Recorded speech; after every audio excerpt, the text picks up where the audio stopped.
Okay. So, I guess nakakuha na kayo ng pen and paper. So, we're going to start our discussion. Accounting equation to, so better na makinig kayo.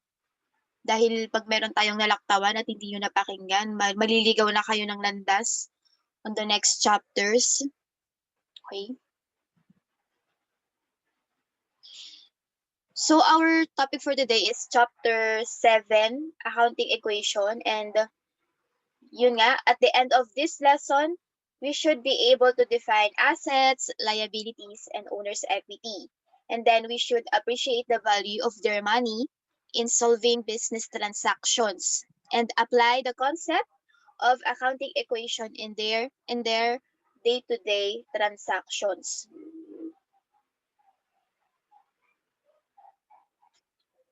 Okay, the accounting equation. So what is accounting equation? It is the basic tool of accounting where the left side of the equation shows the resources owned by the business, which means the asset. And then the right side of the equation shows the resources that are applied to the business by the outside creditors and the owners. So ito yung tinutukoy niya. Yung asset, liabilities, and owner's equity. So, yung left side na tinutukoy, ito yung assets, yung mga basta resources owned by the business. And then, yung left side, lagi natin, ito yung either liabilities or owner's equity. Ito yung pagmamay-ari ni creditors or kaya ni owners. So, papasok yun, pag kay creditor, papasok kay liabilities, pag kay owner, papasok sa owner's equity.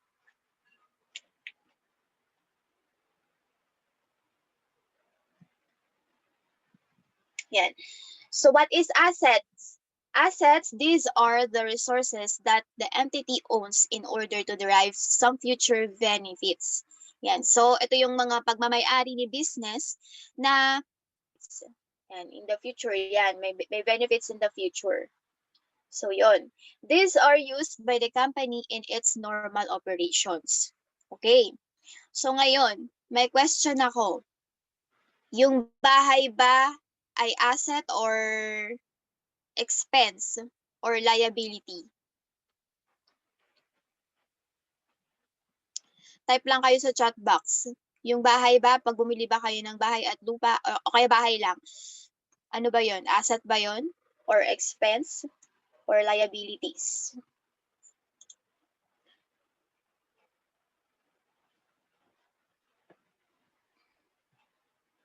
Okay. So, karamihan sa atin, sasabihin asset ang isang bahay. Kasi syempre, pagmamay-ari mo, di ba? Pero, when we say kasi asset, ito yung nilalagay mo sa isang business na meron kang future benefits.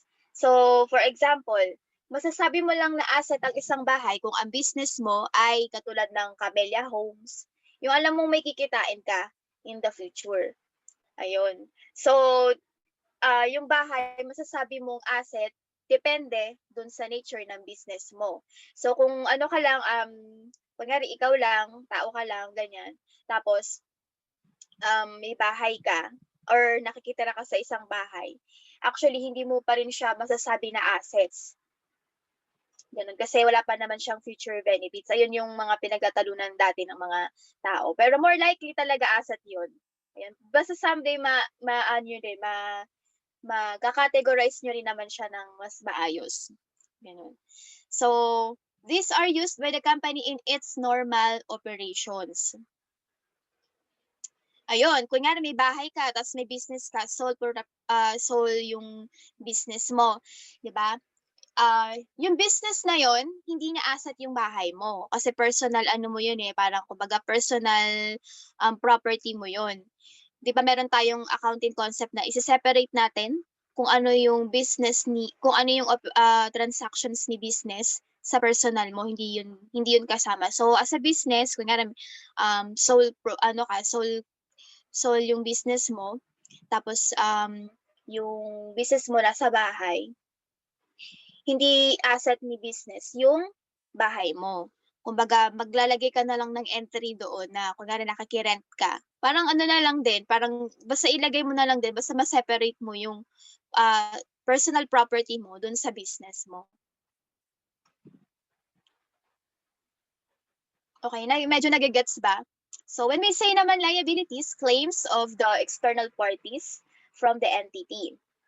Some of these are in the form of obligations to do some service or even give something. And basically, these are debts. So when we say liabilities, ito yung mga obligations ni business sa ibang tao or ibang business. Yan. So later on, i-enumerate natin yung mga types of accounts na under ng liabilities. Basta when we say liabilities, ito yung mga obligations ni company or ni organization sa other parties. When we say asset naman, owners owned, yan, owned by the business with future benefits. And then when we say naman owner's equity, it reflects the residual claims or net assets of the owners of the entity. So ito yung mga capital, yan, or dito din papasok yung mga withdrawals ng mga owners. Basta pag normally pag kaya tinatawag na net asset, ito na yung yung less liability. So ganun, asset minus mo lang yung liability, makukuha na natin yung equity. Yan. So ito yung lagi nating tatandaan. Ito yung baon-baon natin mula umpisa hanggang sa dulo ng accounting natin. Yan. Asset is equal to liabilities plus owner's equity. So, yun nga, pag basta yung value ni liabilities and owner's equity, dapat balance kay assets. Okay? So, ito, di ba meron kayong pen and paper? So, using the accounting equation, yan, sinasabi dito na asset is 120,000 and the liabilities is 20,000. So, magkano kaya yung owner's equity? Type nyo lang sa chat box kung magkano ang owner's equity. Okay, very good. Okay na, medyo na-apply nyo na yung accounting equation. So, dito, 100,000 yung owner's equity para mag-balance tayo kay asset. Okay, next naman, sabi si liabilities 60,000 while the owner's equity is 50,000. Magkano kaya si assets? Yes, 110,000. Yan. And ngayon naman, kukunin natin kung magkano ba si liabilities. Ngayon, sinabi dito na 80,000 si assets, 35,000 naman si owner's equity. Magkano kaya si liabilities?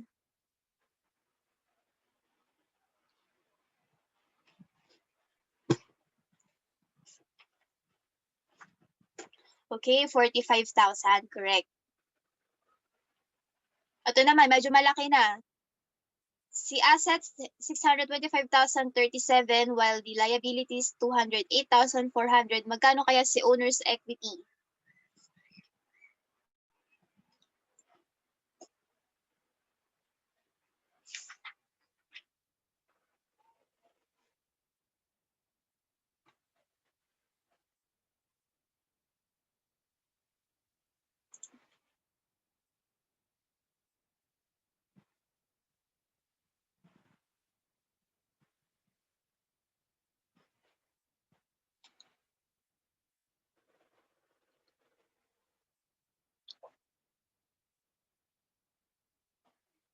Okay.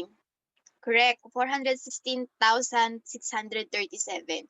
Ito naman, liabilities is 23,800 and then the owner's equity is 152,200. Magkano kaya si assets?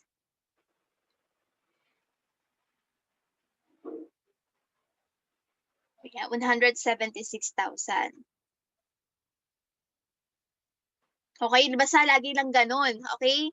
So, ito na yung mga assets natin. Topic natin or yung next na lesson natin, yung accounting titles. Pero for now, ito yung parang medyo, yung mga basic lang or yung mga overview. So, ito yung tinatawag na assets. For example, yung cash. Ayan. Meron tayong we all know kung ano yung cash. Pwede itong nasa bangko, cash in bank, hawak mo na pera, cash on hand. May mga petty cash pa nga eh. Pero someday, i-discuss pa natin yun during our accounting titles or yung mga account titles natin. So we have cash. Merong different cash. Merong cash on hand, cash on bank, meron ding mga petty cash. Yan. So alam na natin yan. Ayan ang pinaka-basic na assets. And then next, yung accounts receivable. So when we say accounts receivable, ito yung mga pera na dapat marireceive mo. Yan. For example, may nangutang sa'yo, dapat meron kang accounts receivable. Yan, meron kang accounts receivable sa kanya na dapat mo matanggap. Sa business naman, when we say accounts receivable, ito yung kunyari, may bumili sa'yo in terms of utang or credit muna, ganun. So, hindi naman natin siya agad parang i-consider as cash. So, nakalagay muna siya sa accounts receivable. Pag sa mga sari-sari store, ito yung mga listahan ng mga yung may mga utang muna na babayaran next week, ganun. Supplies. Ito yung mga office supplies, yung basta supplies din na ginagamit pwede sa admin, pwedeng ginagamit sa office. Yan. While yung inventories naman, ito yung mga parang supplies din, pero ito yung mga binibenta natin. Ito na yung mga nilalagay natin sa store. While yung supplies naman, ito yung mga tirang gamit na kunyari hindi natin nagamit last year na natira. Ayan, so ito yung mga ballpen, pag sa office yan, doon natin makikita yung mga supplies. While yung inventories, ito yung mga products na dapat ibebenta. Ganun. And then yung prepaid expense, normally ito yung mga kunyari nagbayad ka ng renta in advance.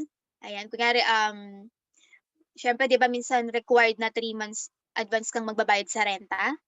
Yan, syempre kunyari ang binayaran mo January to March. Yan, tapos January pa lang. So ang i-account lang natin sa expense ay yung rent expense for January. So yung February tsaka yung March, malalagay siya sa prepaid expense. Any question? Sabihin niyo sa akin kung medyo malabo para explain natin ulit. Yan, kasi hindi pwedeng hindi nyo naiintindihan kasi maliligaw kayo on the next chapters kasi computation na to. So, binibigay ko na yung mga overview.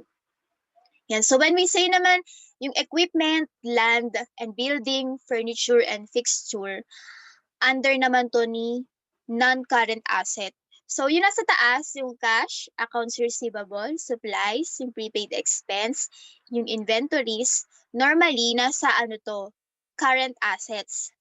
When we say current asset, ito yung mga assets na owned ni business for the current year or yung tinatagal lang nito ay 1 year. Okay? Pag sinabi naman natin non-current asset, ito yung mga assets na nagtatagal more than a year.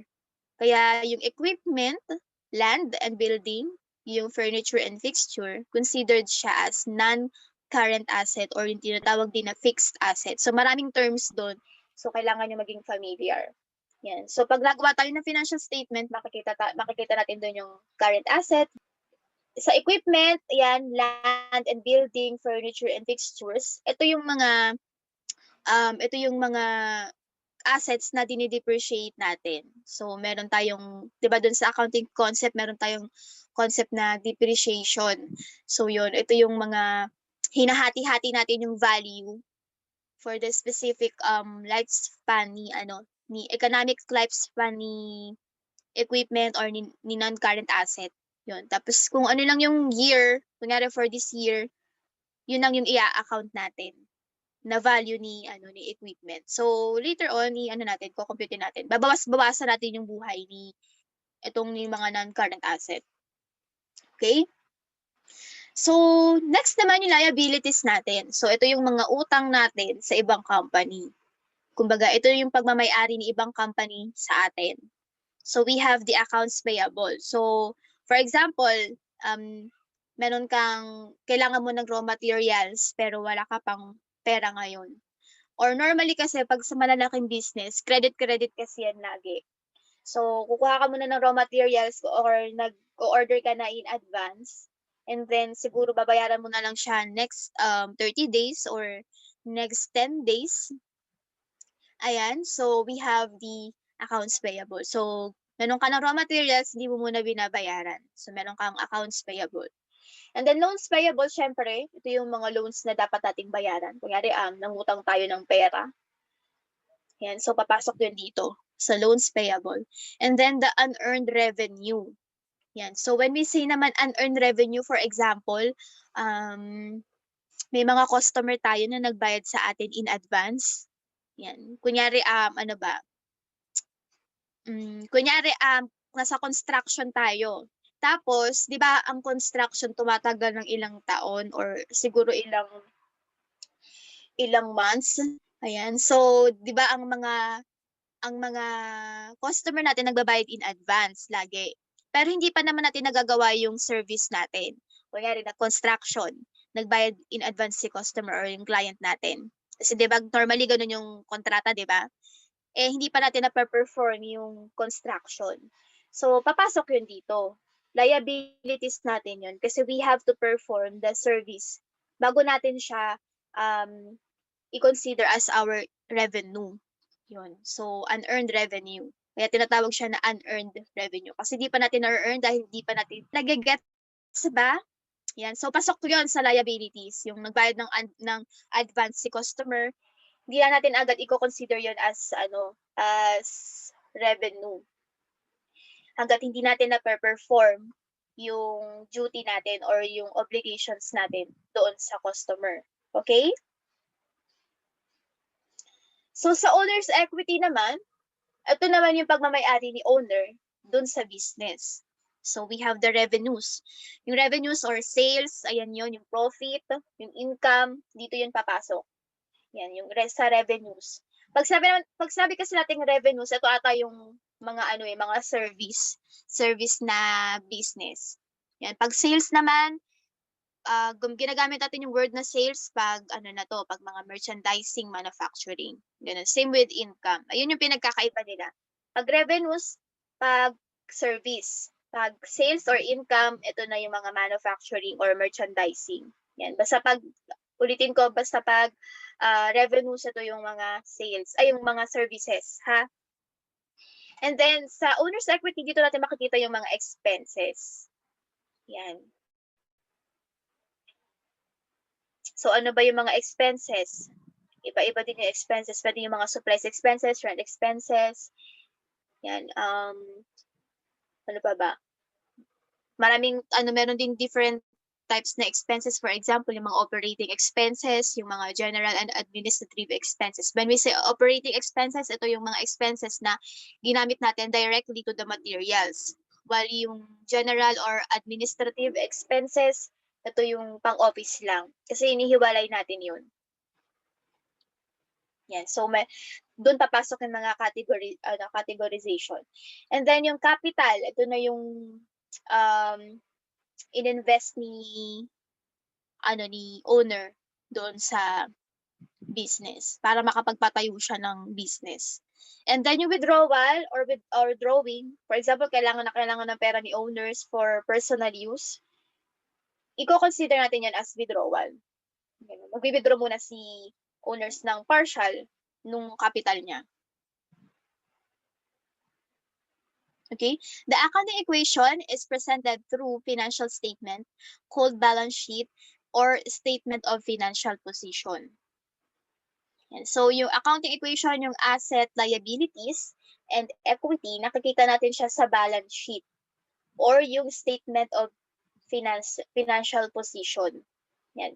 So, di ba, we have 5 types ata or 4 types ng financial statement. Yung una, yung balance sheet and statement of financial position. And then we have the income statement or yung statement of financial performance. Ganon, may cash flow.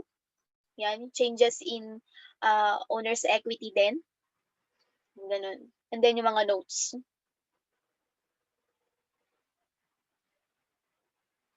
Yan, sabi, And to every action, there is always an equal and opposite or contrary reaction. So, sa accounting, hindi pwedeng pag may natanggap ka, dapat i-consider mo kung ano din yung binigay mo. Laging ganun, laging may equal. Yun. So, kunyari, bakit ka sumweldo? Ano ba yung nilabas mo? Siyempre, yung service mo, yung kumbaga yung skills mo, ganun. Doon yun papasok. Lagi dapat may equal. Hindi pwedeng tanggap ka lang ng tanggap or bigay ka lang ng bigay without knowing kung ano ba yung equivalent nun. Yan. So sa accounting, lagi tayong may equivalent. Ayan. So next naman na topic natin, yan, we should be able to analyze the effects of the transaction through accounting equation. So we should be able to demonstrate patience in answering the problem. Ayan. So, hihimay-himay natin per transactions and then show the dual effect on each business transaction through solving.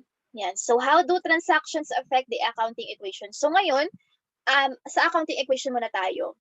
Yung, hindi muna tayo magpe-per title or accounting title. So, i-check natin kung ano yung effect sa asset, sa liabilities, and then the equity. So I guess dito na papasok yung mga debit credit natin. Pero in terms of asset, liability, and equity muna tayo bago tayo mag per accounting title. So a business transaction is characterized by an exchange of values between two parties in terms of money. Yan, exchanges of values, ganun. So laging may equivalent. So how do we increase or decrease the assets? Yan, kailan nga ba na tayo kailan ba natin ini-increase yung asset or dini-decrease? And same with the liabilities and owner's equity. Kailan natin ini-increase or dini-decrease?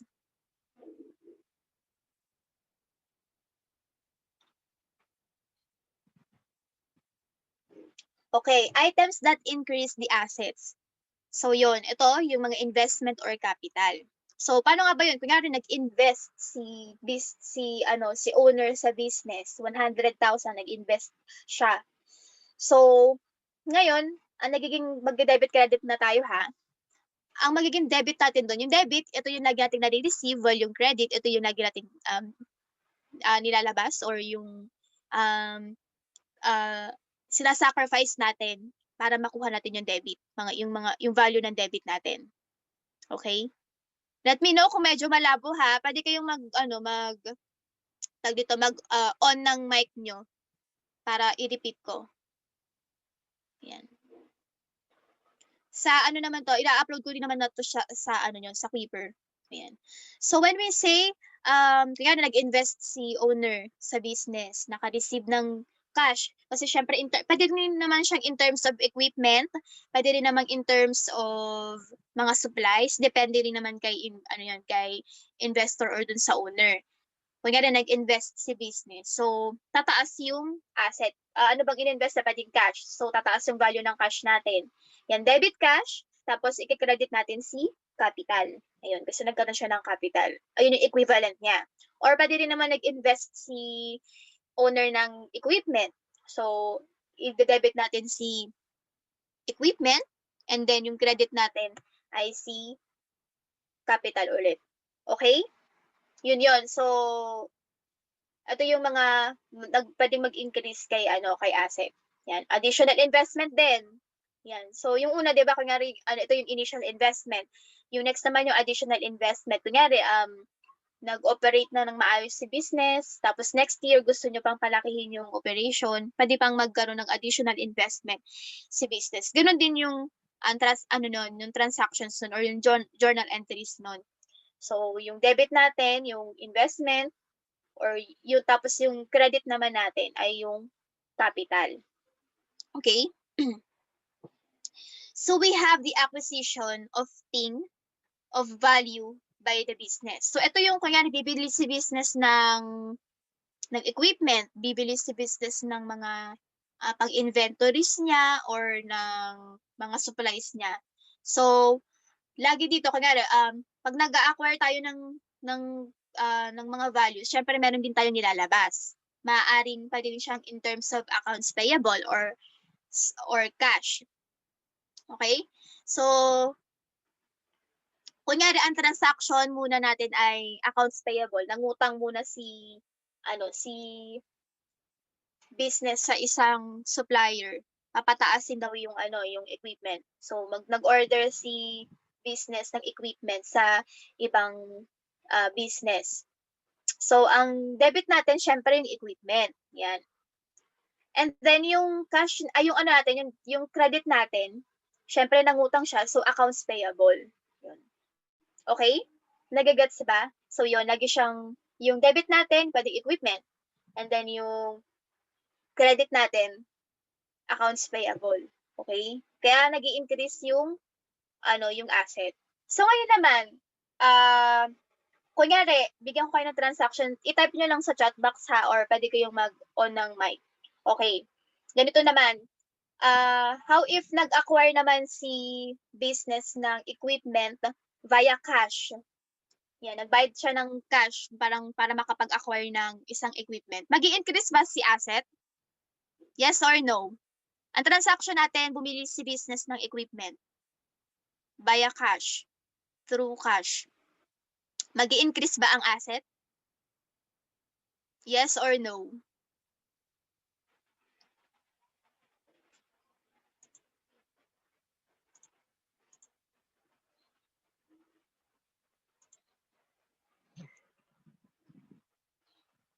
Andyan ba kayo?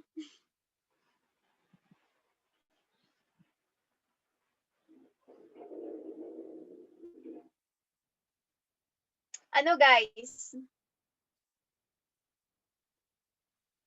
Magi-increase ba ang asset natin? Yes or no?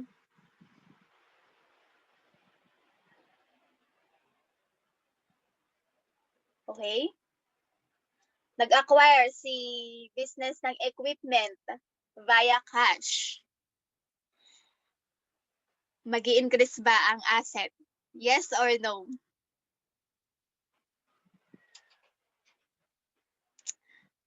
Okay. O sige. Cherise Montuerto, bakit kaya? Mag-on, mag-on mic ka nga. Bakit kaya no? Bakit sagot mo no?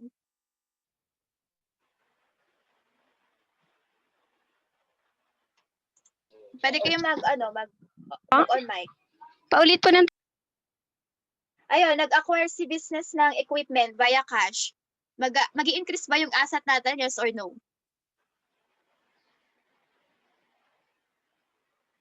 Magi-increase ba, decrease, or ganun? Ano ba? Yes or no? No po, ma'am. Kasi mangyari po galing yung cash. Ano po ba? Yes. Actually, wala siyang effect sa asset. Kasi nga, di ba yung cash natin ay asset, while yung equipment din asset. Yan. So, di ba ang magiging journal entries natin, ang debit natin ay equipment, while yung credit naman natin cash. Di ba? So, parang ganun din, hindi tumaas yung value. Yan. Okay, na-gets ba?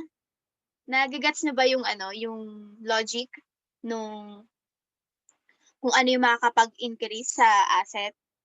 Yan. So magi-increase lang yung asset kung by accounts payable or nangutang si business.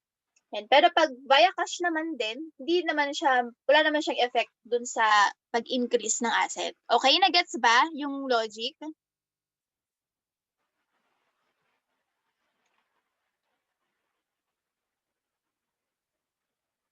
Okay? Na-gets nyo? Okay. So, yon. Sa claims or receivables naman, ito naman yung natin, yung mga services or yung mga binenta natin via accounts receivable naman. Okay? Basta pag may nangutang sa'yo or yung accounts receivable mo, magi-increase yung asset.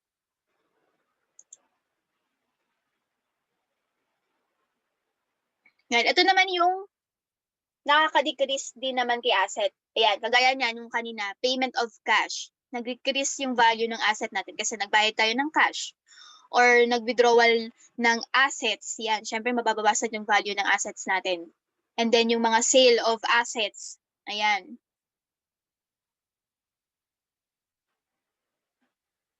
And then asset given away as donations.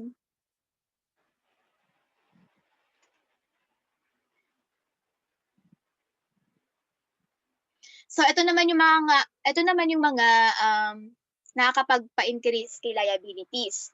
For example, nangutang ka, ayan, loan of money. And then acquisition of things on account. Ito yung sinasabi ko kanina na mag-i-increase yung value ni liabilities, nag-i-increase din yung value ni asset pag ang transaction nag-acquire tayo ng equipment through accounts payable or on account. Okay?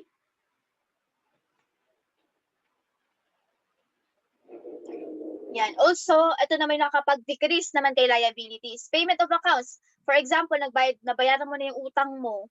Yan, syempre, babawasan yung liabilities mo. Yan. So, returning of things both on account. Ayan. Ito yung mga returns. Binalik mo yung mga items na na inacquire mo on account. Kunyari, meron kang binalik na item kasi sira or may defect, ibabalik mo dun sa pinagbilhan mo.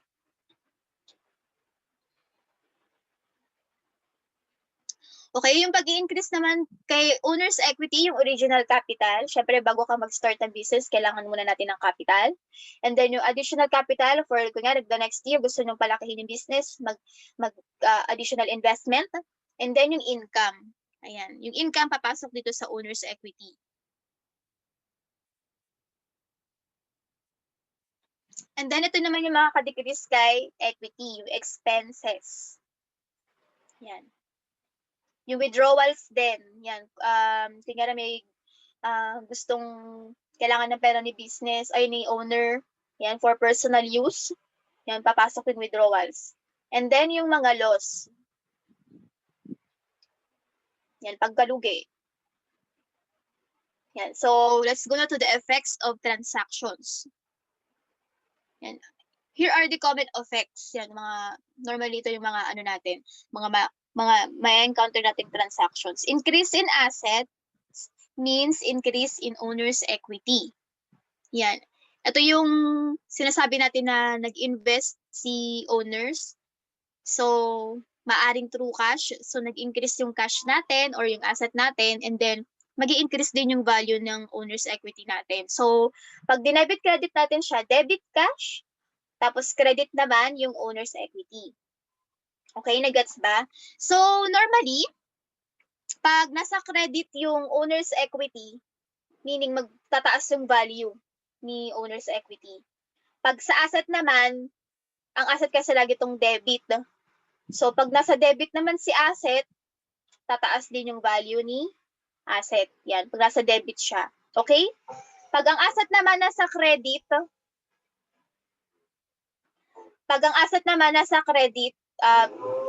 bababa yung value. Wait lang.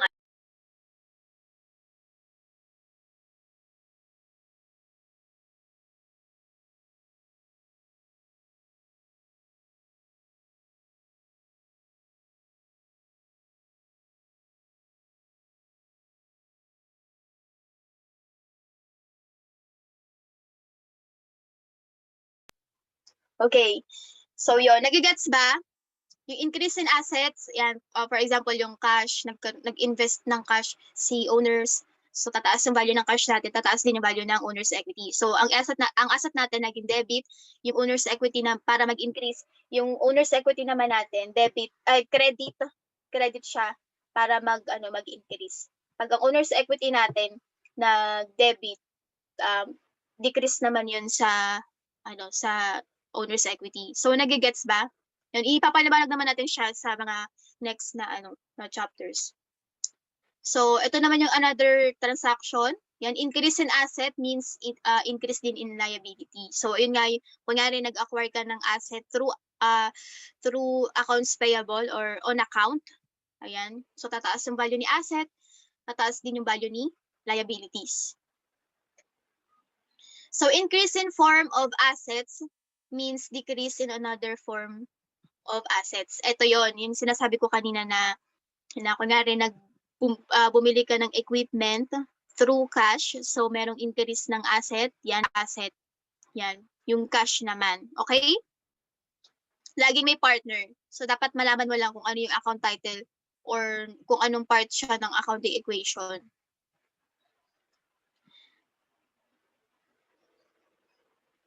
Yan, so we have here decrease in asset means decrease in liability. Okay? So ano to, anong transaction to? Ito yung time na nagbayad ka ng utang mo. So nababasan yung liability mo at the same time, syempre nagbayad ka, mababawasan din yung asset. So for example, ang mangyayari nito, ang normal na account dito, example lang ha, na ganitong scenario. Nagbayad ka ng utang, so syempre 'di ba laging credit ang liabilities natin. Ganito muna, siguro kunyari, sa una, nangutang ka muna. So, nangutang ka muna ng pera. So, 50,000 mo, debit, nangutang ka, di ba? So, nakatanggap ka ng pera. And then, yung credit natin, accounts payable. Ito yung unang senaryo. Nangutang ka. Yan. So, meron kang natanggap na cash, 50,000. Tapos, yung credit natin, accounts payable na 50,000. Yan, credit yon. So, yung una, tumaas yung value ng cash mo. Tapos, tumaas din yung value ng liabilities mo. Ngayon naman, syempre, kailangan mong bayaran yung obligations mo, nagbabayad ka na ng cash. Kumbaga, babayaran mo na yung cash na yun. For example, walang interest. As in, kuya, mabait yung kaibigan mo, di nga nilagyan ng interest yung utang mo. So, ngayon, babayaran mo na yung utang mo. Ang mangyayari, credit natin yung cash. Kaya siya nababawasan yung asset natin. Nagigets ba? Tapos, ngayon, since nabayaran mo na yung accounts payable mo, magiging debit mo na siya para mabawasan natin yung accounts payable. Kumbaga, ibabawas na natin siya. Kasi 'di ba normally credit natin yung accounts payable. Okay, so sa transaction na to, sa scenario na to, yun nga, nagbayad ka ng utang. So, magiging debit mo na si accounts payable, tapos credit na natin si cash kasi nagbayad na tayo ng ng obligations natin, ng utang natin. Okay, nagigets ba? Kaya pa ba?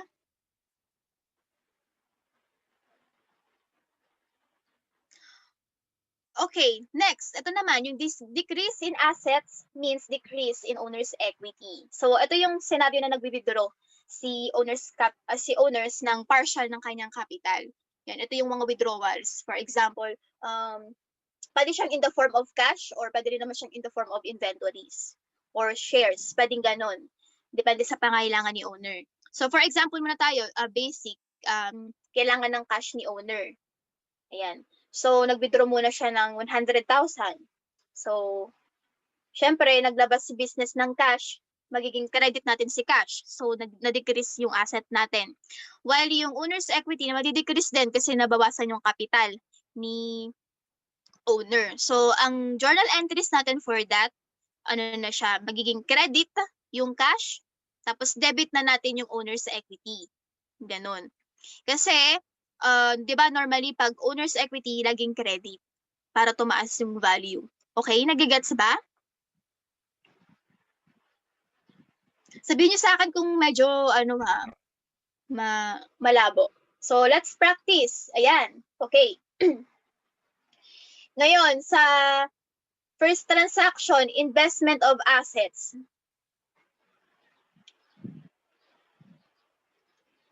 The asset ba magi-increase?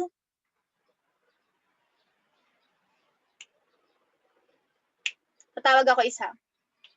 Tatawag tayo sa mga participants. Per transactions tayo. Any volunteer? Bago ako tumawag? May magbo-volunteer ba? Tatawag tayo.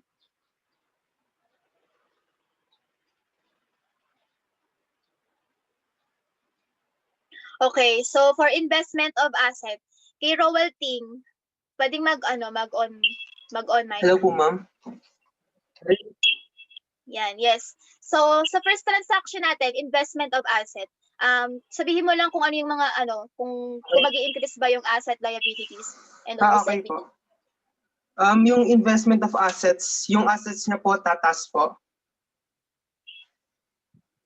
Then, ang liabilities po ay same pa rin po. Tapos, ang owner's equity po ay same. Hindi ko Same or mag-i-increase or mag-decrease? Wait lang po, original capital.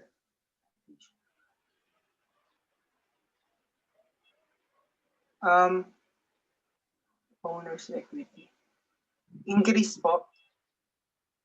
Yan, mag-i-increase. Sa tingin mo, anong journal entries natin dito? Ako sige, sasagutin ko muna para yung mga next na transactions sa iba naman. So, ang journal entries natin dito, magiging debit as, okay? Nagigets ba? Okay, thank you, Robalting. Ganun lang siya. So, mag-i-increase yung asset, tapos mag-i-increase din yung owner's equity. Okay, withdrawal of asset naman, next participant naman tayo. Thank you, Robalting. Okay. For withdrawal of assets, kay Kimberly Maglasang. Pwedeng mag-on mic.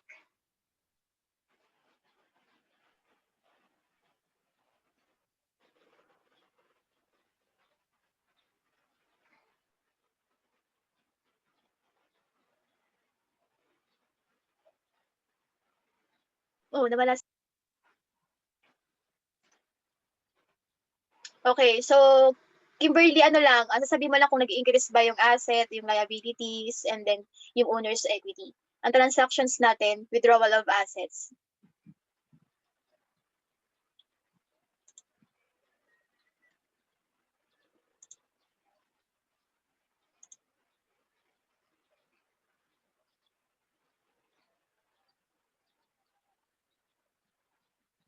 Kimberly?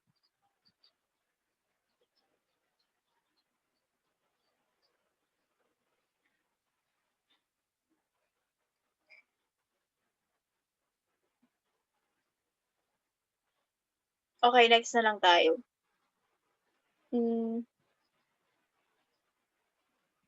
Kay ano tayo? Kay Vistal. Withdrawal of assets. Vistal.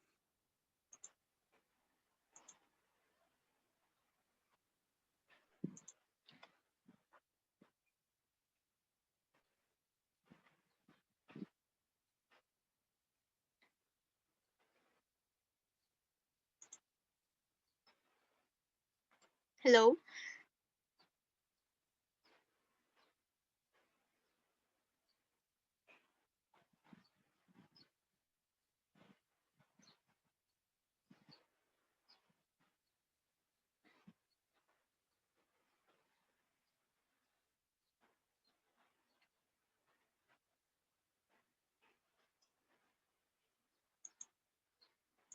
Okay, sige. Kay Montuerto tayo. Withdrawal of assets. Yung sa assets, ma'am, decrease po. Tapos sa liabilities, decrease din po pati sa owner's equity. Bakit magdi-decrease yung liabilities? Kasi ma'am, kapag decrease po yung asset natin, dapat po decrease din po yung liabilities. Di naman siya laging liabilities. Lalo na, kunyari, ang transaction natin pag withdrawal of assets, ayan. So, nag-withdraw ng asset kay owners, equity, tsaka kay asset lang. Pwede walang effect din kay liabilities. Ayan. So, for our transaction, na withdrawal of owners ng cash. So, ang effect lang nun, mababawasan yung capital ni owners, tapos mababawasan din siyang effect kay liabilities. Ganun. Pwede rin naman walang rin effect kay owner's equity, pero may effect din kay liabilities. Nagigets ba? So, for withdrawal of asset, yan, magdi-decrease kay asset, tapos walang effect kay liabilities, and then decrease din kay, okay, thank you, Charis. Okay, next naman natin yung purchase of assets on account. Sino? Kay Hana? Hana Lamoste. For purchase of assets on account. Ano po, ma'am? Sa assets, magdi-decrease siya. Purchase of assets on account. Kumbaga parang bibili ka ng asset on account. I-increase po. Tapos yung owner's equity niya mag-i-increase din.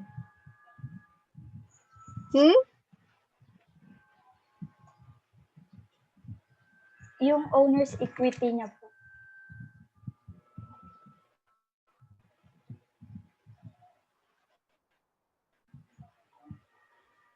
Bakit magdi-decrease si owner's Hindi, equity? mag-i-increase po. Increase. Mag-i-increase. Opo. Si owner's equity or si liability? On Owner's account, meaning, equity po. meaning, nag-purchase ka ng account pero utang. Kanino may effect yun? Sa account.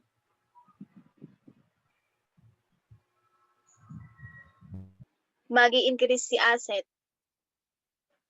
Sino pa yung ibang magi-increase? Yung liabilities. Liabilities. So, nangutang ka para makakuha ng asset. Yan, purchase of assets on account. So, magi-increase yung asset mo, magi-increase din yung liabilities mo. Kasi, accounts payable siya. Okay? Okay po, ma'am. Okay. For the acquisition of things naman on account, pag-acquire ng asset on account or things on account. Next naman natin si Seth Manalo. Hello? Up. Rin po ba? Acquisition Ayan, of yung things acquisition on of account. things on account po. Yung assets mag-i-increase and yung liabilities will increase also. Yung owner's equity. Owner's equity, Ha? mag-i-increase po. Wala siyang effect kay owner's Wala. equity. Okay po. Okay, nagigets nyo ba? So, merong mga si owner's equity pero may effect din kay liability. So, depende yun sa transactions natin. Okay? Na alam ko medyo naguguluhan kayo pero ayun, medyo mag-exercise naman tayo. Okay, payment of accounts naman. Parang pagbabayad ng utang. Magbabayad tayo ng utang, ano kayang mangyayari sa asset tsaka sa liabilities and owner's equity natin. Next natin si Kabukos. Andito ba? Ma'am, Payments of accounts naman tayo. payments of account, ma'am. Dun po siya dun sa asset.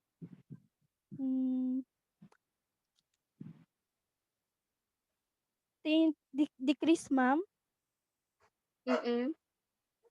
And then dun po sa liabilities, payment of liabilities. Increase? Chris? Wait, ma'am. Wait.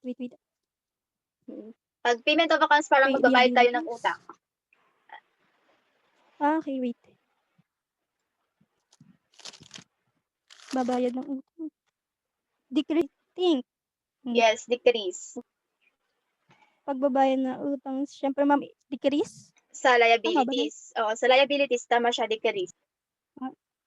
Owner's Sa liabilities, nag-decrease siya. decrease. For owner's equity, may effect ba siya? Confuse kayo. Okay, Ma'am, ganito ha. nalilito. Okay lang yan. Kasi ganyan talaga sa una, medyo medyo nako-confuse. Ano siya, confusing. Kasi para ulit-ulitin natin. Ha, kung yan hindi nyo nagigets, okay lang yun. Kasi ganito talaga siya sa una. Pero wag kayong mahihiyang parang mag-try na magsagot, ganun. Tapos try mag-ask kung naguguluhan kayo.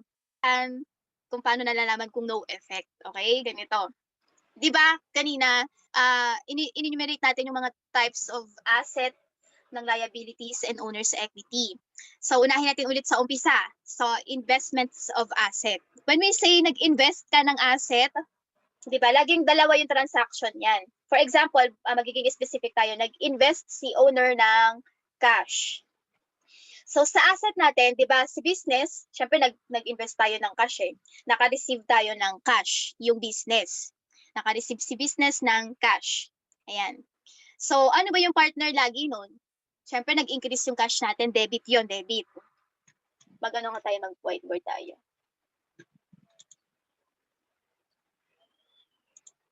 Wait lang ha. Hindi natin to pwedeng tapusin na naguguluhan tayo.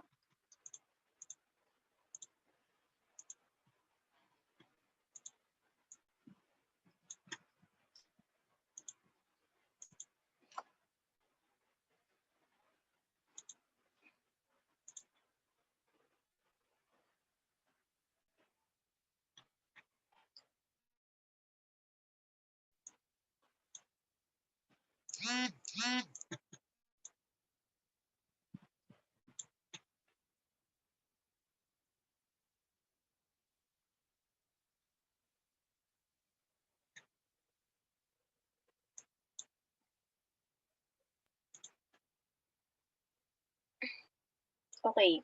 Ganito siya, guys. Hindi sa lahat ng pagkakataon na pag nag-increase yung asset natin, dapat kailangan mag-increase din si liabilities at si owner's equity. Okay. Ma'am, pag may effect po ba yung asset sa liabilities, wala na siyang effect sa owner's equity? Normally, ganun. Oo. Ganun siya. Lagi kasi siyang by partners. Pero normally, kunyari hindi pa tayo magiging specific sa transactions. Pag may effect sa asset, may effect sa liabilities, maaaring walang effect kay owner's equity. Okay? Hindi siya porke na asset is equal to liabilities and owner's equity, may effect din kay owner's equity. Okay, nagigets ba?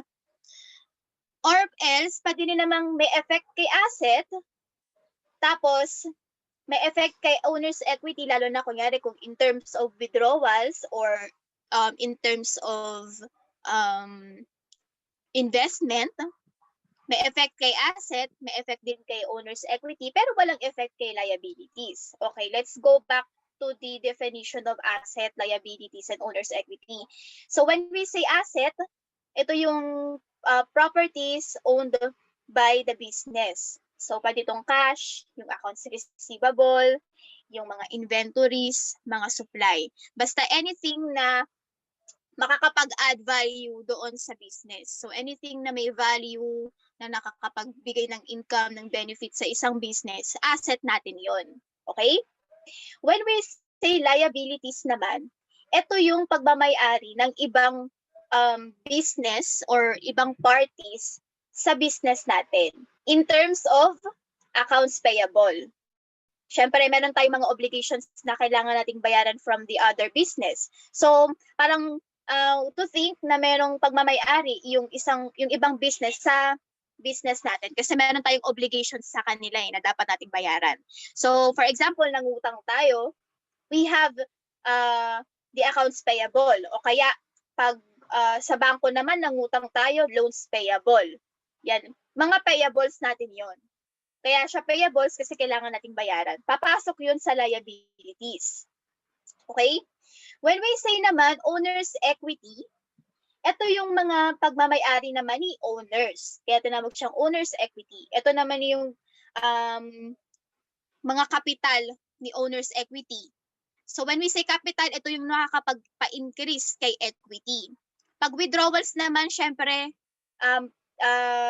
initiate ni owners, syempre nag-withdraw ng pera si owners, so may effect yun kay owner's equity. Makakabawas yun kay owner's equity kasi nga nag-withdraw siya mababawasan yung value ni owner's equity. Okay, nagigets ba? At pasok din sa owner's equity yung expense, yung income, yung mga revenue, yung mga sales. Anything na pagmamayari ni owners. Okay. So, nagigets ba? So, pag may effect sa asset natin, maaaring walang effect. May effect kay asset, kay liabilities, maaaring normally walang effect yun kay owner's equity. Kadalasan ganon. Pag nag-increase naman kay asset, nag-increase din kay owner's equity, maaaring hindi rin affected si liabilities.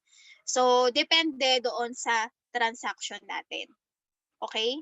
Mag-drop down lang kayo ng mga questions nyo na hindi nyo naiintindihan para hindi natin to pwedeng tapusin ng hindi natin naiintindihan. Okay, so, for example, di ba ang equation natin, asset is equal to liabilities and equity.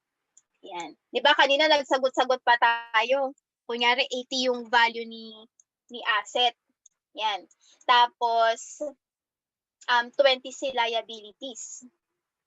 Tapos 60 si owner's equity para magbalanse. 'Di ba nagsagot tayo na kanina ng ganyan, 'di ba? Okay. Pwede rin siyang ganito yung case. 100 si asset. Yan, 100 si asset. 100 din si liabilities. At 0 naman si equity. Maaaring ganyan yung transaction.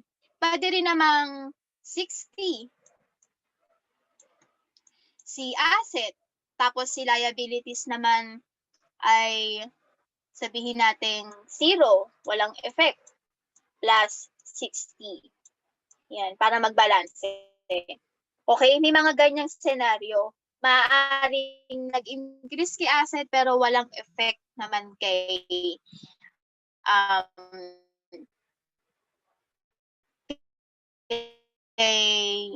nag-increase si asset si liabilities pero walang effect kay equity, ganun. At meron din namang transactions na ganito. Very 60 is equal to 0.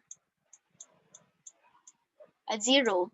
Ano kayang nag-acquire ka ng mga bagay? Eh, wala naka-share screen. Wala ba naka-share screen? Wala po, ma'am. Wait. Eh, wala ba? Ayan, resume share. Ayan. Ayan, so narinig yun naman yung kanina explanation ko, di ba? Ayan, so, equal to liabilities and equities. Tapos kasi asset, tapos 20 si liabilities, ano kaya si owner's equity, 60. Yan. So, meron namang senaryo na 100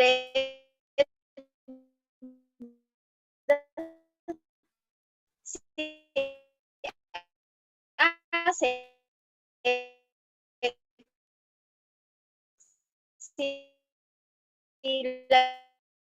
liabilities 100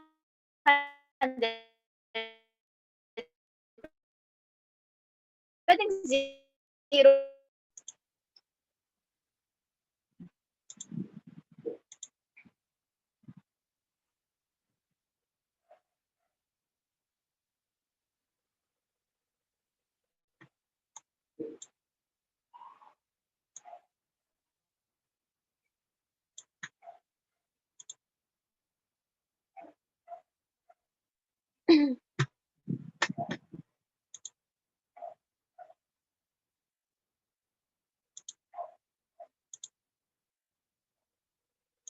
Okay.